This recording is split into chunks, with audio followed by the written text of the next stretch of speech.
అందుకే తిరిగి మాటిస్తా ఉన్నాం. ఆ రోజు ఏ రకంగా అయితే ప్రాణహిత చేవళ్ల పేరు మీద తుమ్మడి హట్టు దగ్గర మేము కార్యక్రమం ఆనాటి ముఖ్యమంత్రి డాక్టర్ వైఎస్ రాజశేఖర రెడ్డి గారు మొదలుపెట్టారో ఆ ప్రాజెక్టుని తిరిగి పునఃప్రారంభం చేస్తాం. కేవలం 4-5 నెలల్లోనే దానికి సంబంధించిన పనులు కూడా మొదలు పెడతాం.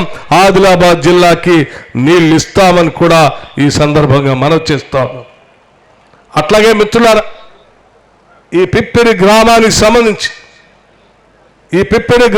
సంబంధించి కిందంతా భూమిపైన రాయే ఉంది. నీటిపారుదల ప్రాజెక్టులే లేవు, మాకు కాలువలు లేవు, చెరువులు లేవని అడుగుతా ఉన్నా.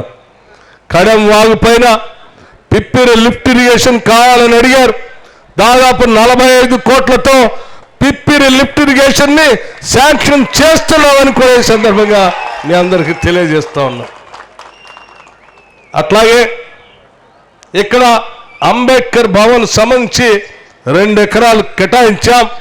అంబేద్కర్ భవన్కి నిధులు కావాలని అడిగారు. తప్పనిసరిగా అంబేద్కర్ భవనానికి కూడా నిధులు శాంక్షన్ చేస్తామని చెప్పి మీ అందరికీ మనవి చేస్తా ఉన్నాను. అట్లాగే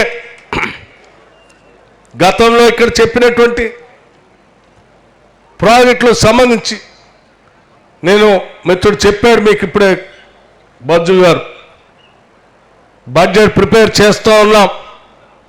శాసనసభలో ప్రవేశపెట్టాలి.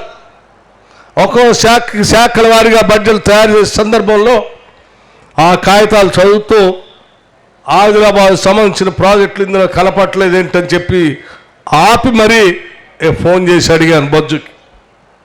బొజ్జు, మనం ఆ రోజు మాటిచ్చాం, త్రివేణి సంఘం కడతామని మాటిచ్చాం, చిక్మాన్ పూర్తి చేస్తామని మాటిచ్చాం, చిక్మాన్ ప్రాజెక్ట్ పూర్తి చేస్తామని చెప్పాం, కుత్పికి నిధులు ఇస్తామని చెప్పాం.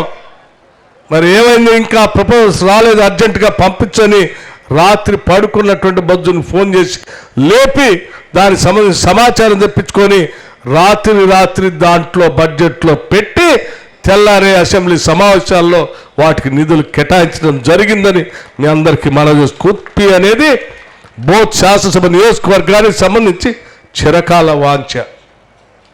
దాన్ని పూర్తి చేసి ఆ నీళ్లు పారిస్తామని కూడా మీ అందరికీ మాటిస్తా ఉన్నాం. త్రివేణి సంగమం మొదలు పెడతాం, పులిమడుగు పూర్తి చేస్తాం, అలా దగ్గర ఉన్నటువంటి కొమరం భీం ప్రాజెక్టుకు సంబంధించిన కాలువల్ని పూర్తి చేస్తాం, నీళ్లు పారిస్తాం. ఏ ప్రాజెక్టులు అయితే చెప్పానో ఆ ప్రాజెక్టులన్నిటికీ ఇప్పటికే నిధులు శాంక్షన్ చేసి ఇక్కడికి వచ్చానని కూడా మీ అందరికీ చెప్తా ఉన్నాను.